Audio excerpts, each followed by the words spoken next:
Yo, it's that time. Get ready to unwind with Jillian on the mic. The best you'll find. Pop that cork. Let's start to chat on the Polywine Podcast, where it's all that. Join the crew as we dive into the scene. Current events heated. Know what I mean?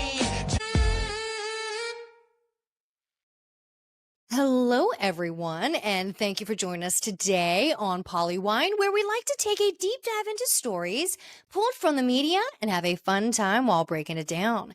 I'm Jillian, and let's get into it.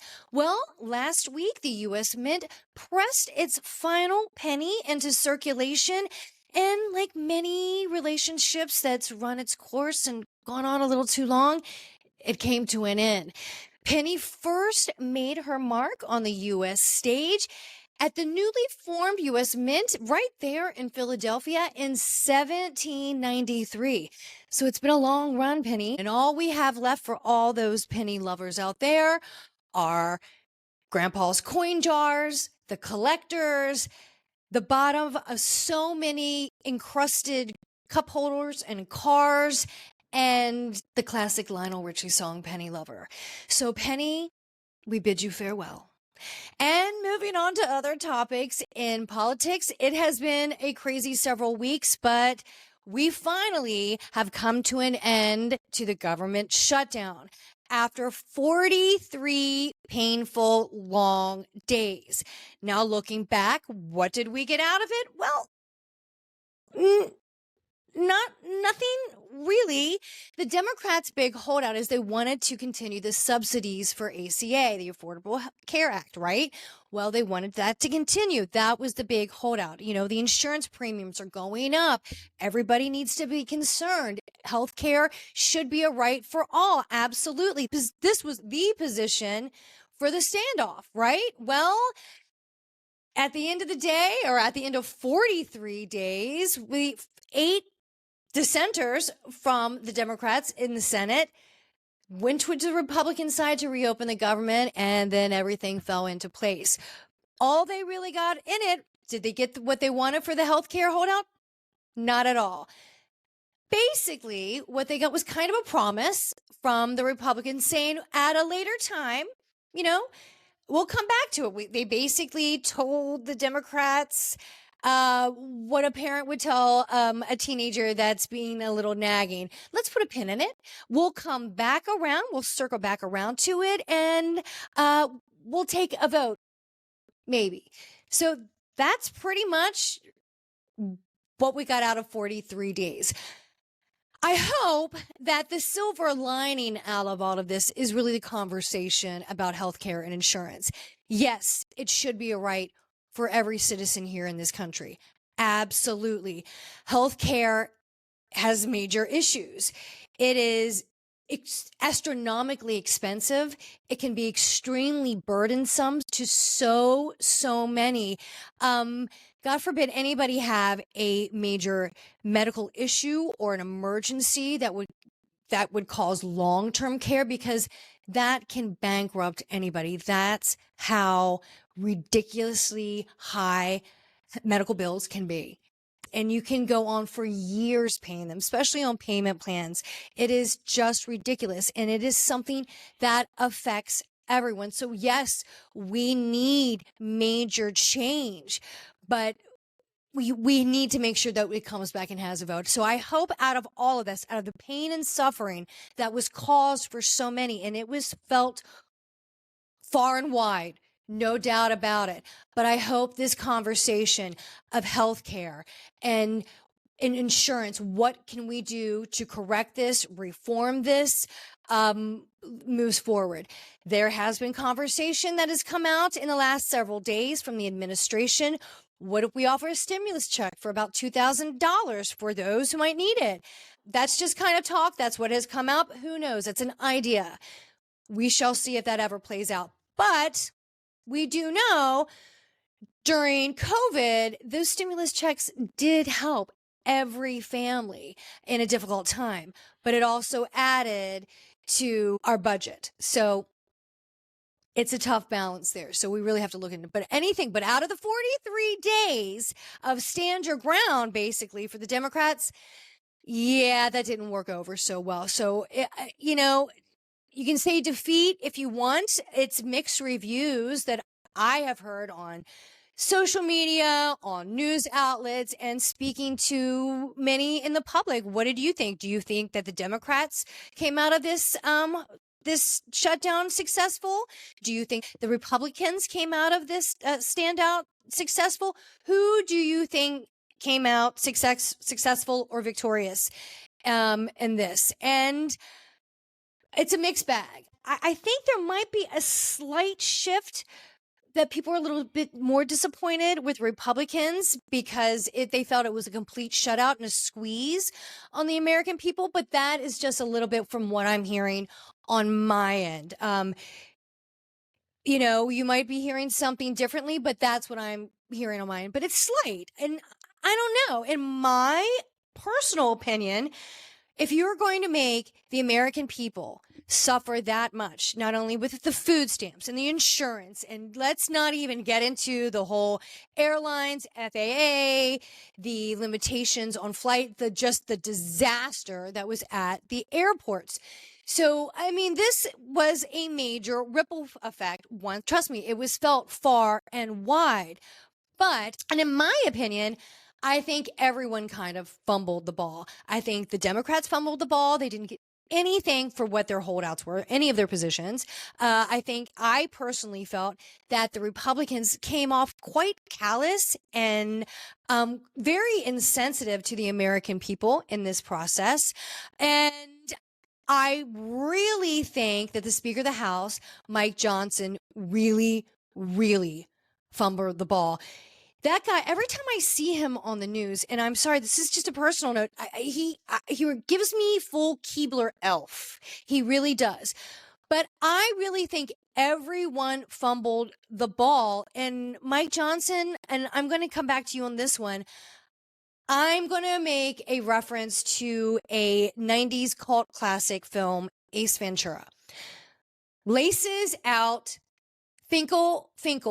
I think Mike Johnson finkled the ball. I really do. I think he really floundered this whole situation. And I think that you came off really incompetent at your job. That's my opinion. I don't like the way you handled it. I definitely don't like the way that you spoke to the press and how also you spoke down to many people. It was offensive. It was offensive and dismissive and condescending and rude. And you could have handled yourself so much more professional. And you didn't. You dropped the ball. And during this whole shutdown, I kept thinking to myself in my head, what do you think Kevin McCarthy is thinking right now? Remember Kevin McCarthy, the former House Speaker that was kind of ousted on those votes? He backed himself in that corner. But remember, he did this tour a little while ago. He released a book, and he definitely, felt like a disgruntled revenge tour. Like he had a bone and an axe to grind, and he was out there. And in my mind, when this whole shutdown was happening, and like I said, I think that Mike Johnson really made a mess of the situation. I was thinking, I'm like, what do you think Kevin McCarthy's thinking? Like, I was envisioning him sitting in an office, like a scene out of The Simpsons where he was giving me full Ken Burns, right? Sitting there in front of a glass of wine, maybe with a cigarette going, excellent. Not for what's happening to the American people, but how dysfunctional Congress was. That's it. How dysfunctional and inadequate Congress was handling the situation. It was just a mess. It was a mess. So we're going to have to come back around to it. But now that the House is back in session, they did swear in the people who were recently elected in, the new representative of Arizona sworn in, and she said the first act that she was going to do was sign the petition to release the Epstein files. And she did. And congratulations to all those new that were just sworn in to Congress. Congratulations. But yay, she did exactly what she said she was going to do. So now, this week, it moves to on a vote. So here we are. Are we going to vote to release the Epstein files? To anybody who does not vote to release it, I think you're going to see and hear and experience extreme backlash, because that will be on public record that you protected information of somebody who was accused of sex crimes against children, and you are protecting them and not the victims. You will go on record for that. So think about that when the vote happens. And then you had the 4 Republicans. You had Marjorie Taylor Greene, Lauren Boebert, Nancy Mace, and Thomas Massie that went across party lines, and said, you need to release this information. We are standing with the victims.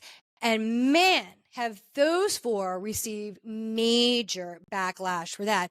Marjorie Taylor Greene has been really on a press tour and really trying to revamp her image and just make it clear. She's like, this is for the victims.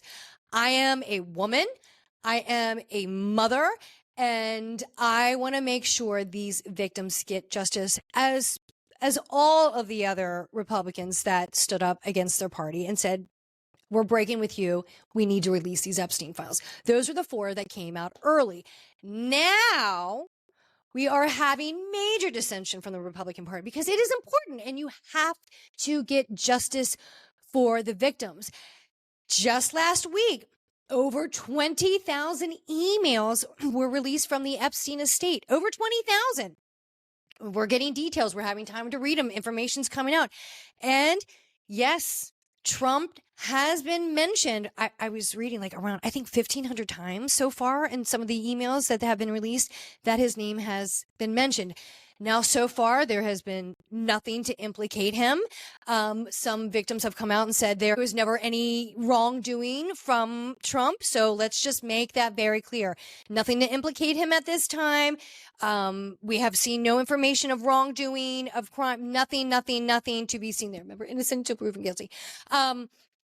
There's nothing there so far, but that has been released. But some details are coming out. Some names are coming out. The water's getting murkier and murkier. And I just don't know how people can hide behind this any longer. It's not going away. And even if there's nothing to be seen and no they're there for Trump, there may be for so many. So who else are you protecting? Who of power and money are you protecting? And I want to go back to the lawyer that was standing on the stairs of the Capitol with the victims months ago, asking to release the Epstein files. Please, please, please. And I think he was an attorney for many of the victims there in Florida. I think so. But he was saying, okay, there might be just not a list of names. You need to release all the documents through the court cases and the investigation. And the DOJ has all of that. All of that can be released. And by the way, President Trump can ask the DOJ to release that at any time. We can bypass this vote that's happening this week. We can bypass it. He can go directly to the Attorney General and say, this can be released. Okay? He has the power to do that. That has not happened yet. Interestingly enough, he did do an about face and asked for those to vote for the to move forward and vote yes on the vote this week. And the Oversight Committee, please vote yes to release everything. I have nothing to hide. Thank goodness. But what that attorney said months ago on the stairs of that Capitol is follow the money. Ask them to release the files and follow the money. And I think not only just against the crimes against the women, which absolutely needs to be brought to justice. These victims who suffered, for decades, and they were so young. They were children when this happened to them. Children, not able to make clear decisions for themselves. Children. Not only do we need to get justice for them, we need to see where the financial backing is. This ring of sex crimes went on for a very long time in Jeffrey Epstein's world. And we know that there was an exorbitant amount of money. Yes. So, he had homes in, the Caribbean. He had a home in New Mexico, New York City. Did you see that penthouse in New York City? How about that house in Paris? My, and his come up story in the financial world is really interesting and with many, many loopholes. That deserves a lot of investigation. I want to find out about that. Where were those financial backings? We want to know about the banks that supported these companies. And there has been some banks that have come out and settled lawsuits with the victims. Go look those names up.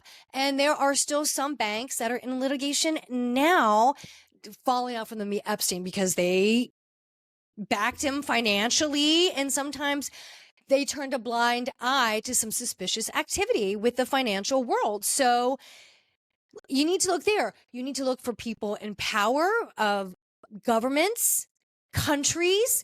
I mean, that's the list, and it all revolves around money. That's what that attorney said. That will always stick out in my mind. And I think that really is the extreme of the cover up. It's the money. And even if Trump says, I was innocent, I have nothing to do, I'm all in the clear, nothing to hide, that is great. Then you have nothing to hide. But why has it taken this long? And why are you still calling it a hoax? First of all, that's extremely dismissive and insulting to the victims. But it does seem that you're covering up something or someone or many. Yeah. So I said many months ago, could this scandal be the scandal that brings down this administration? And I have to tell you, it has been the giant anchor that has been dragging him back so far through this term. So let's see where it goes. But the vote goes this week. Will it pass? It better pass. And fingers crossed that it does. But it's really interesting to see how Trump has really turned on Marjorie Taylor Greene against this. Now he's calling her Marjorie a traitor Greene. And she's come out and said, you know, I'm a strong supporter of Trump. I've always believed in him. I've fundraised for him. I campaigned for him, and although we may disagree on some things, I'm still a strong supporter and ally of his, and he has dropped her faster than yesterday's trash. It is, you know, politics is a very, very fickle world, and it is a very fragile ground. So it is the way it is in politics, but it is something fascinating to see this press tour that Marjorie Taylor Greene is on, how she's rebranding and editing herself, if you will, in politics. And she did something admirable, I would say, the other day in an interview. And, you know, she was saying that of course she's getting backlash for, you know, taking this stand against Trump and many in the Republican Party against the Epstein files, even though she said she's very much for Trump, but this she wants to see happen. She wants justice. And boy, she said she's gotten the backlash. She said she's gotten some death threats, and she apologized for her part for many years, you know, being part of this aggressive, hate-filled and spewing this vitriol and just this kind of chaotic environment in politics. And she's like, I apologize for my part. And if I want to make sure moving forward, I change and I'm evolving as I'm learning as I go. So, you know, tip of the hat there, but it is hard to forget some of the things that you've said in the past. And I understand with some of the clips that are out there can be edited in any way, but you know, I appreciate you recognizing and course correcting things and coming on the side of right. Look, we'll take anyone we can get. We just, right is right and wrong is wrong. And it's as basic as it gets. And doing justice for these victims and putting people that committed crimes of any kind against children, financial crimes, whatever, covering up whatever the crime may be, that needs to be corrected and justice needs to be served, period. Period. But I mean, it's not going away. So let's see what happens this week when the vote hits the floor. And who's going to say no? Who's going to say no? But I really feel that Trump's back was against the corner, and he knew that this vote, he's going to have a lot of people vote against it. So you got to stamp out that fire before it completely blows up. So let's see, but everybody's going to be watching, and that is going to be the major story. And if something doesn't happen, can somebody, I don't know if the victims want to make the list. They said that they have compiled a list of names that they know of. But I know that someone has mentioned, I think it actually was Marjorie Taylor Greene. She's been in so many interviews lately, said that she was willing to say the names on the floor of the House. So, and I think that they have congressional immunity, so therefore they can do that without facing any type of prosecution there. But from my understanding, but maybe others need to stand on the floor with that congressional immunity and stand united and release those names. That's what I think needs to happen, So let's get forward through with the Epstein files. Let's get that moving. Let's see what we can do to help benefit everybody with healthcare and Medicare and Medicaid. Everyone needs that right to be healthy. Absolutely. So let's get that forward. And let's get some other action on the table and get it moving. And now let's move into the world of entertainment. There's a couple quick stories I want to get into. The other day, I was watching TMZ, and they had a story about Wendy Williams, a little update, if you will. As we know, our wonderful and lovely Wendy Williams has been in an assisted living facility for frontal lobe dementia. And she has been contesting that diagnosis. Many in her family are also contesting that diagnosis from the court-appointed healthcare provider, and the doctor that they had used. According to TMZ, Wendy Williams actually had another evaluation by a neurologist, a top-tier neurologist, to reevaluate her diagnosis of frontal lobe dementia and aphasia. And according to her team, the diagnosis was no, she does not have it. So Wendy, if this top-tier neurologist says you do not have this form of dementia and aphasia, where do we go? How long will it take to go back to court? How can this be overturned with your conservatorship? I have so many questions, but if you truly do not belong in this home, please get her out. I have heard Wendy in interviews since she has been in this care facility, and she sounds like the old Wendy from 5, 6, 10 years ago when she had her own show. She sounds the same. I did see that documentary about Wendy when she was struggling. That is a hard watch. It is a difficult watch to see her struggling to that extent. It was very, very difficult. But it is so nice to hear that she is doing better. I hope she's back on her feet. And let's see where the medical and court process goes. And Wendy, will you be out and about and back on a show soon? Because we would love that. We would love that. If you're not back on television, girl, get yourself a podcast, get back in the radio station, whatever you need. We need Wendy back. There's nobody like Auntie Wendy sitting around the table talking to you. There is nothing better. That woman is so funny, and she tells it like it is. Like she always said, she's a straight shooter. So Wendy, we wish the best for you. I hope things work out positively and you are back with the people who really love you, and that's your family. Let's get this mess situated, and let's see Wendy live her best life. Absolutely. We're here for you, Wendy. We're here for you. Speaking of Wendy, did you see this past week's wife swap on Peacock? Yes, it was the Wendy Osepo episode from Potomac. I liked it. I really liked it. I thought she was good.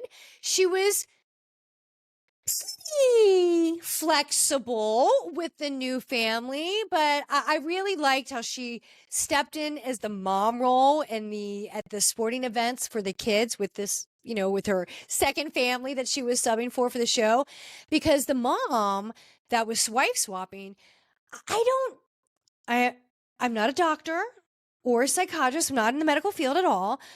But there is obviously something going on. I don't know if she has going through depression or had a breakdown. I don't know. But there's something going on where she can't get out of bed until noon, and it's like that every day, and she's stressed. And I don't know. But I definitely felt like there was something like that going on. So when the kids were saying, mom doesn't really get out of bed until noon, and she kind of does her own thing, and she doesn't really, go to our events and sporting events and school events. And if she does, she's on her phone the whole time. She's not really engaged. And it was sad. So to see Wendy going, that's my baby, cheering those kids on. And that was really sweet. It was really sweet. And I love the fact that Wendy's kids were all in with the mom that was subbing in that really had no rules, because Wendy has a very regimented schedule. Like, it is military style. And she had no schedule at all. So, of course, Wendy's kids were like, that's the best thing ever.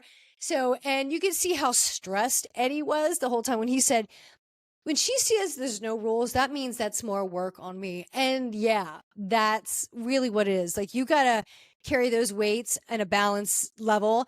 And when somebody drops, it just shifts the scale for everybody. And it's not fair for the other person. So Eddie was right on that one. But, it was kind of cool. I liked it, but boy, Wendy, we're still waiting to hear what's coming out with your whole court case stuff. But but when we're talking about the Real Housewives of Potomac this season, but I do love the new housewife Tia on the Real Housewives of Potomac.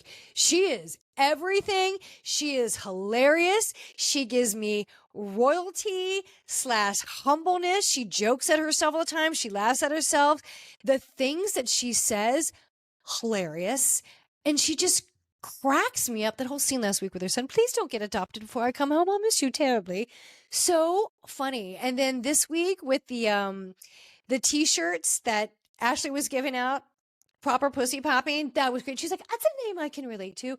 She's great. She is so great. I love her. I love her so much. So she is the best cast in a long time on Potomac. But so far, Potomac, I love you. You're my girls, but I am having a little bit of a hard time with you so far this season. It's been tough.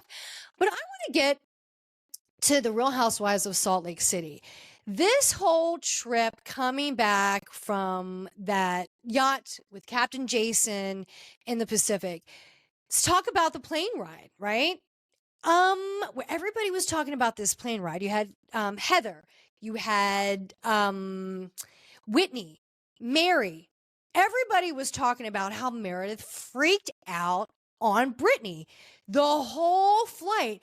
And it was interesting that Bronwyn said, she's like, I hear everybody's story. I've heard, I heard Whitney's story. I heard Mary's story. Like, it sounds like it was intense. Like, it was almost bullying for many hours. But she was like, I do find it unusual that with all this drama that's, going down in first class, that there's no stories that have come out on social media. There's no camera footage anywhere. Like, there's no cell phone footage anywhere of somebody losing their mind for hours on a plane. She was like, because I can tell you, if that was happening, I would be the first one to have my camera out and record. And everybody knows from other episodes, Brittany has no problem recording people's conversations or what's happening right in front of them to use. So why is none of this on camera? I understand that the crew from the show and the cameramen were filming. They were traveling, but I'm having a hard time making a connection with her. So I am with Bronwyn on that one, but I do find it interesting, that conversation that Bronwyn and Whitney were having about open marriage. And, girls, more power to you. I like that they were open. They were having this conversation freely. no judgment. Look, this is our arrangement. This is our arrangement. If we have an arrangement, if we don't have an arrangement, that was a little unclear. We may or may not. And it came up because they were talking about this plane ride coming back from abroad. And then she was like, well, when I was coming back, I was having my own airplane drama because Todd was busted looking at other pictures of women that weren't me on the plane ride. So it's interesting. Todd gets busted on a plane ride by cell phone footage and by people, leaking stuff out on social media about him viewing pictures of other women on social media. But this fight in first class, flying back from your trip abroad, that didn't make it out. I don't know. But I am curious. But I love that conversation between Whitney and Bronwyn about their open marriage relationship. May or may not be open. It's debatable because they were touched and go. If I could, if I would, if I should or didn't. It was a little unclear, but hey, you do you. Whatever works for you. No judgments here. You go live your life and go be happy. Whatever works. But when they were talking to Meredith, and I'm going to go to the end of the episode when Mary was talking to Meredith, and she was like, that fight got a little heated, right? It got a little heated. And she was like, it wasn't that bad. It wasn't that bad. I, went on for like 15 minutes. I watched a couple movies. I took a nap. And Mary truly had that look of concern on her face. She was like, I don't know if you're remembering really what happened, because it went on for a minute. And like Mary had such a look of concern and empathy, because it seems like I am getting, this is my personal opinion, but I'm kind of reading between the lines that everybody's statement there that was on the plane, that it seems like maybe she took a sleeping pill, maybe had a couple glasses of wine, got a little sloshy, got a little sloppy, and a little bit louder, and she was heated over something that was so sensitive, because Brittany brought up that she saw basically Meredith's husband Seth on TikTok cheating, right? And she brought this TikTok video up, and Brittany started it. So Meredith was overly sensitive. This has been an issue and topic before in the past, and it was at the top of her mind, and it was on the tip of her tongue, and she was just letting it go for what sounded like too long.